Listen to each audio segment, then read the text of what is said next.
ഈശോ മിശിഹായ്ക്ക് സ്തുതിയായിരിക്കട്ടെ. ഞാൻ മാണിപ്പറമ്പിലച്ചൻ.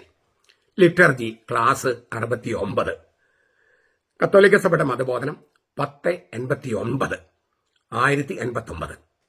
ഞാനത് വായിക്കുന്നതിന് മുൻപ് ഒരു കാര്യം പറയട്ടെ.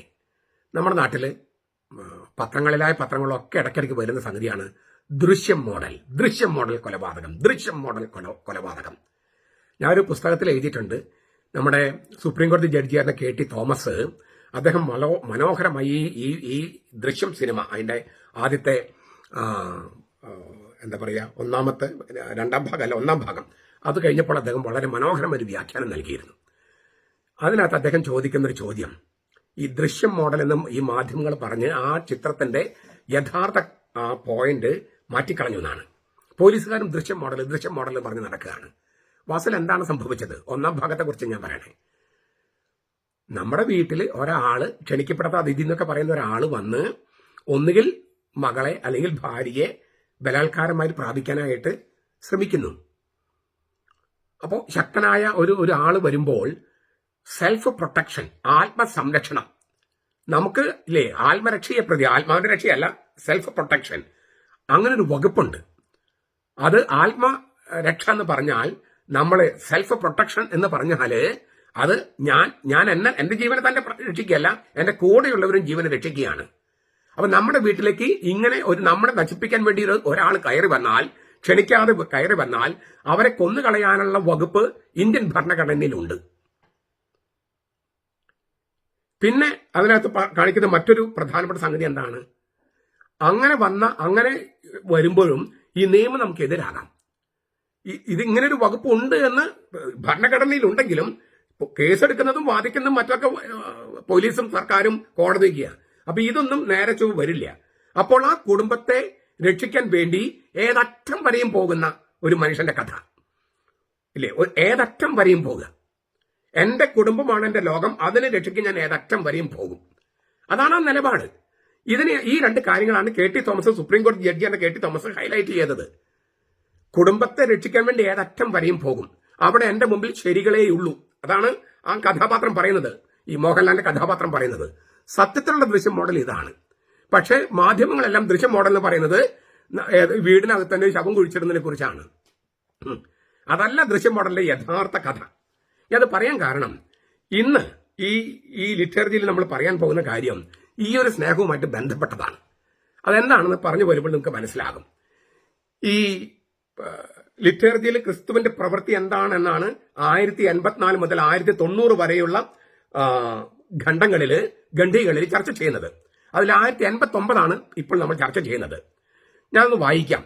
ദൈവപിതാവ് പൂർണ്ണമായി മഹത്വപ്പെടുകയും മനുഷ്യർ വിശുദ്ധീകരിക്കപ്പെടുകയും ചെയ്യുന്ന ഈ മഹാകൃത്യത്തിൽ ക്രിസ്തു തന്റെ സഭയെ തന്നോട് തന്നെ തന്റെ പങ്കാളിയായി ബന്ധിപ്പിക്കുന്നു. അവന്റെ പ്രിയപ്പെട്ട മണവാട്ടിയായ സഭ അവളുടെ നാഥനെ വിളിക്കുകയും അവനിലൂടെ നിത്യനായ പിതാവിന് ആരാധന അർപ്പിക്കുകയും ചെയ്യുന്നു. വളരെ ചെറിയൊരു ഖണ്ഡികയാണ്.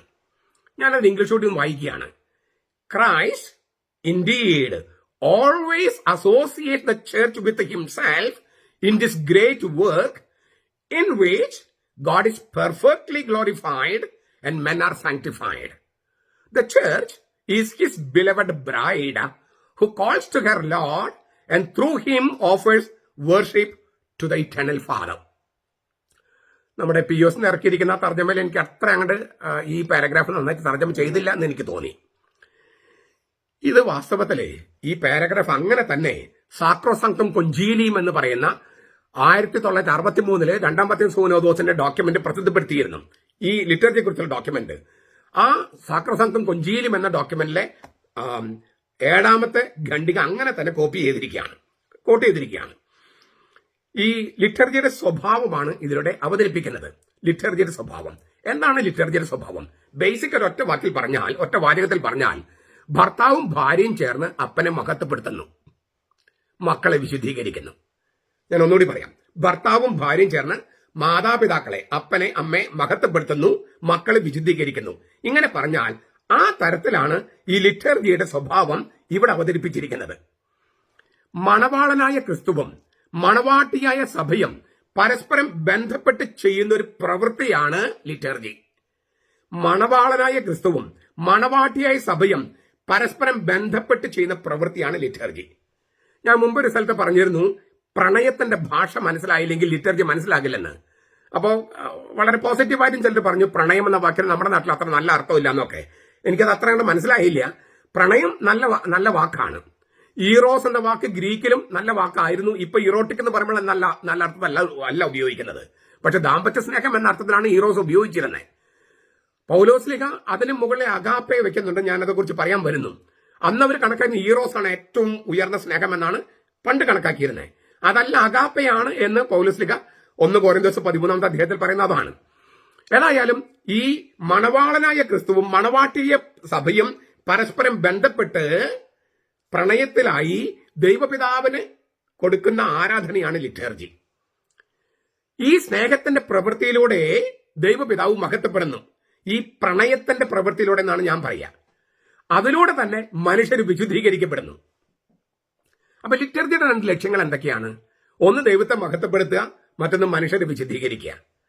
ഇത് രണ്ടും നടക്കുന്നത് ഭർത്താവിന്റെയും ഭാര്യയുടെയും സ്ഥാനത്തുള്ള ക്രിസ്തുവും സഭയും ചേർന്നിട്ടാണ്, പരസ്പരം ബന്ധപ്പെട്ടിട്ടാണ്. ബന്ധപ്പെടുക എന്ന് ഞാൻ പറയുന്നത് അതിന്റെ എല്ലാ അർത്ഥത്തിലുമാണ്. ഞാൻ കഴിഞ്ഞ പ്രാവശ്യം പറഞ്ഞിരുന്നു, ഈ കുർബാന എന്ന് പറയുന്നത് ദൈവത്തിന്റെ ഇറോട്ടിക് സ്നേഹമാണെന്ന്. എൻ്റെ ഒരു പുസ്തകമുണ്ട്, ദ 4 സ്ട്രീംസ് ഓഫ് ലവ്. അത് ഇംഗ്ലീഷിൽ അധികം പതിപ്പുകളായില്ല, കാരണം നമ്മുടെ പക്ഷേ മറ്റ് ഭാഷകളിൽ, ജർമ്മൻ ഭാഷയിലും പോളിഷ് ഭാഷയിലും 3 പതിപ്പായി. 3ാമത്തെ പതിപ്പ് ഞാൻ പരിഷ്കരിച്ചപ്പോൾ അതിന് ഇട്ടിരിക്കുന്ന പേര് ഇറ്റ്സ് കോൺസുമേറ്റഡ് എന്നാണ്. ഇറ്റ്സ് കോൺസുമേറ്റഡ്. ആ വചനം കർത്താവ് പറഞ്ഞിട്ടുള്ളതാണ്. കുരിശില് കർത്താവിന്റെ അവസാനത്തെ വാക്ക് എന്താണ്? യോഹന്നാന്റെ സുവിശേഷം അനുസരിച്ച് യോഹന്നാൻ 19:30 നമ്മൾ ട്രാൻസ്ലേറ്റ് ചെയ്യുന്നത് ഇറ്റ് ഈസ് ഫിനിഷ്ഡ്, ഇല്ലേ? എല്ലാം പൂർത്തിയായി. ചിലപ്പോ പറയും ഇറ്റ് ഈസ് അക്കോംപ്ലിഷ്ഡ്, എല്ലാം നിവൃത്തിയായിരിക്കുന്നു. എല്ലാം നിവൃത്തിയായിരിക്കുന്നു, എല്ലാം പൂർത്തിയായിരിക്കുന്നു. പക്ഷേ ദൂവേ റൈംസിന്റെ ഒരു തർജ്ജമയുണ്ട്. ദൂവേ റൈംസിൽ തർജ്ജമ ചെയ്തിരിക്കുന്നത് ഇറ്റ് ഈസ് കോൺസുമേറ്റഡ് എന്നാണ്. എന്താണ് കോൺസുമേഷൻ എന്ന് പറഞ്ഞാൽ? ഭാര്യയും ഭർത്താവും ലൈംഗികമായി ബന്ധപ്പെട്ടാൽ അതിനെ കോൺസുമേഷൻ എന്ന് പറയും, ബന്ധപ്പെടൽ. ഇറ്റ്സ് കോൺസുമേറ്റഡ് എന്നാണ് പറഞ്ഞത്. കുരിശിൽ വെച്ച് കർത്താവ് പറയാണ് ബന്ധപ്പെട്ട് കഴിഞ്ഞു, എല്ലാം പൂർത്തിയായി, എല്ലാം നിവൃത്തിയായി, അങ്ങനെയൊക്കെ തർജ്ജമ ചെയ്യാം. പക്ഷേ ബന്ധപ്പെട്ട് കഴിഞ്ഞു എന്നും, ഇല്ലേ, ബന്ധപ്പെട്ട് കഴിഞ്ഞിരിക്കുന്നു എന്നും തർജ്ജമ ചെയ്യാം. ഇറ്റ്സ് കോൺസുമേറ്റഡ് എന്ന് തർജ്ജമ ചെയ്യാം. അങ്ങനെയാണ് ദൂവേ റൈംസിന്റെ തർജ്ജമയിലുള്ളത്. ദൂവേ റൈംസ് വളരെ എന്താ പറയാ, വിഖ്യാതമായ തർജ്ജമയാണ്. അപ്പോൾ കുരിശിൽ വെച്ചിട്ട് കർത്താവ് പറയാണ് സ്വർഗവും ഭൂമിയും തമ്മിൽ ബന്ധപ്പെട്ട് കഴിഞ്ഞു. ഈ ദൈവപിതാവ് മഹത്വപ്പെടുന്നത് ഉയർത്തപ്പെടുമ്പോഴാണെന്ന് കർത്താവ് പല പ്രാവശ്യം പറഞ്ഞിട്ടുണ്ട്. ആ ഉയർത്തപ്പെടൽ കുരിശിലേക്ക് മാത്രമല്ല, സ്വർഗത്തിലേക്ക് കൂടിയാണ്. അപ്പൊ കുരിശിലേക്കുള്ള കയറ്റം സ്വർഗത്തിലേക്കുള്ള ഉയർത്തപ്പെടലാണ്. ആ കുരിശിലേക്ക് കയറുമ്പോൾ, ഈ കുരിശിലേക്ക് കർത്താവ് കയറുമ്പോൾ അവന്റെ സഭയെയും അങ്ങോട്ട് കൊണ്ടുചെന്ന് അവളെ സ്വർഗത്തോളം ഉയർത്തുകയാണ്. അപ്പോൾ ദൈവം മഹത്വപ്പെടുന്നു. ആ സഭയിൽ അംഗങ്ങൾ വിശുദ്ധീകരിക്കപ്പെടുകയും ചെയ്യുന്നു. രണ്ടും നടക്കുന്നത് ഈ പ്രണയത്തിലാണ്. മണവാളനായ ക്രിസ്തുവും മണവാട്ടിയായ സഭയും തമ്മിലുള്ള പ്രണയബന്ധത്തിലാണ് ദൈവപിതാവ് മഹത്വപ്പെടുന്നതും അവളുടെ നമ്മളെ മക്കള് വിശുദ്ധീകരിക്കപ്പെടുന്നതും. ഇതെങ്ങനെ മനസ്സിലാക്കാം? ഞാൻ അന്ന് പറഞ്ഞപ്പോൾ ഒരാള് ചോദിച്ചു, ഈ സ്നേഹവും പ്രണയവും തമ്മിലുള്ള വ്യത്യാസമുണ്ട്. ഞാൻ പെട്ടെന്നൊന്ന് പറഞ്ഞു പോകാം. 4 വാക്കുകളാണ് പ്രണയത്തെ സൂചിപ്പിക്കാൻ ഗ്രീക്കിലുള്ളത്. ഒന്ന് സ്റ്റോർഗെ, വാത്സല്യം. മാതാപിതാക്കളും മക്കളും തമ്മിൽ സ്നേഹത്തിനാണ് ഇത് പറയുന്നത്. മാതാപിതാക്കളും മക്കളും തമ്മിൽ സ്നേഹം ദാമ്പത്യ സ്നേഹം പോലെയല്ലല്ലോ, അത് വാത്സല്യമാണ്. എന്നാൽ ആ വാത്സല്യം എന്ന വാക്കുകൊണ്ട് ഉപയോഗിക്കുക, വാത്സല്യം. അതാണ് ഈ സ്റ്റോർഗെ എന്ന വാക്ക്. നമ്മൾ ചില വാക്കുകൾ ഉപയോഗിക്കുക, അതിന് ഒരുപാട് അതിന്റെ വിശദാംശങ്ങൾ നമ്മൾ പോകുന്നില്ല. രണ്ടാമത്തെ ഒരു വാക്ക് കൂട്ടുകാരന്മാർ തമ്മിൽ സ്നേഹം, അല്ലെങ്കിൽ ബന്ധുക്കൾ തമ്മിൽ. അതിന് ഫിലോസഫി സ്നേഹിതന്മാര്, ഫീലയോ എന്നാണ് പറയുക. ഫിലോസഫി എന്നുള്ള വാക്ക് വരുന്നില്ലേ, ജ്ഞാനത്തിന്റെ സ്നേഹിതന്മാരാണ് ഫിലോസഫേഴ്സ്. ജ്ഞാനത്തോടുള്ള സ്നേഹമാണ് ഫിലോസഫി. അപ്പോൾ ഫീലയോ എന്ന് പറഞ്ഞാൽ കൂട്ടുകാർ തമ്മിലുള്ള സ്നേഹം. അതിന് സൗഹൃദം എന്ന് പറയും. നമുക്ക് കൂട്ടുകാർ സൗഹൃദമാണത്, സൗഹൃദം. 2. മൂന്നാമത്തത് ദമ്പതികൾ തമ്മിലുള്ള സ്നേഹം, ഭാര്യയും ഭർത്താവും തമ്മിലുള്ള സ്നേഹം. അതിന് ഈറോസ് എന്നാണ് ഗ്രീക്കില്. നമുക്കതിന് പ്രണയം എന്ന് നമ്മൾ പറയുന്നു. പ്രണയം അതിന് പല പല വകുപ്പുകളുണ്ട്. കാമമുണ്ട്, രതിയുണ്ട്, രതി നിർഭേദമുണ്ട്. അതിനകത്ത് തന്നെ ഒരുപാട് ഘടകങ്ങളുണ്ട്. നമ്മൾ അതിലേക്കൊന്നും ഇപ്പൊ ചർച്ച ചെയ്യുന്നില്ല. അതല്ലാതെ തന്നെ നമുക്ക് പ്രണയം എന്ന വാക്കുകൊണ്ട് നമുക്കത് ചിഹ്നപ്പെടുത്താം. പിന്നത്തെയാണ് അഗാപ്പെ. നമ്മൾ സ്നേഹം എന്ന് തർജ്ജമ ചെയ്യുന്നത് അതാണ് അഗാപ്പെ.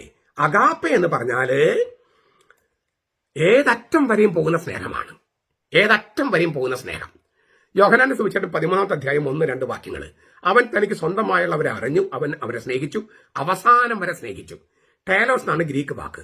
ആ ടേലോസ് എന്ന വാക്കിനർത്ഥം അവസാനം വരെ എന്ന് പറഞ്ഞാൽ തന്നെ സ്നേഹിക്കുന്നവർ രക്ഷിക്കാൻ വേണ്ടി ഏതറ്റം വരെയും പോകുമെന്നാണ്. തന്നെ സ്നേഹിക്കുന്ന രക്ഷിക്കാൻ വേണ്ടി ഏതറ്റം വരെയും പോകും. ഇതാണ് ഞാൻ ദൃശ്യത്തിന്റെ കഥ പറഞ്ഞത്. എന്റെ കുടുംബമാണ് എന്റെ ലോകം.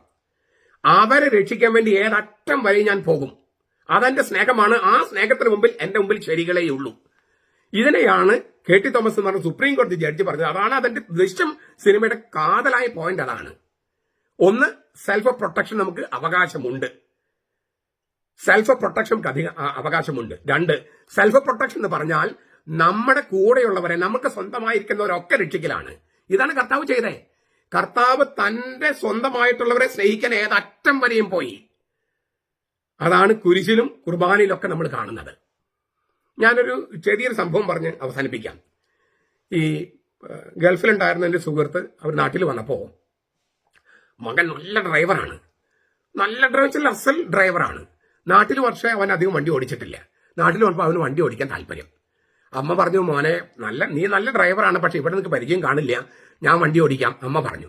മകൻ പറഞ്ഞു, വേണ്ട ഞാൻ തന്നെ വണ്ടി ഓടിക്കട്ടെ എന്നൊക്കെ പറഞ്ഞു. വണ്ടി ഓടിച്ചു. അവന്റെ കുറ്റം കൊണ്ടല്ലെങ്കിലും വേറൊരു വണ്ടി ഇവര് കൂട്ടിയിടിച്ചു. അപ്പോൾ അന്ന് ഒരുപാട് പ്രധാനപ്പെട്ട പല ഓഫീസിലും പോകേണ്ട കാര്യമുണ്ടായിരുന്നു. അങ്ങനെ വന്ന് ഈ വണ്ടി ഇടിച്ചു കഴിഞ്ഞപ്പോൾ പിന്നെ പോലീസ് കേസും മറ്റു അങ്ങനെ 1 ദിവസം 2 ദിവസം അതിന്റെ പുറകെ തന്നെ പോകേണ്ടി വന്നു. ഇവരുടെ പല പരിപാടിയും ക്യാൻസൽ ചെയ്യേണ്ടി വന്നു. ഈ മകന് ഭയങ്കര സങ്കടമായി.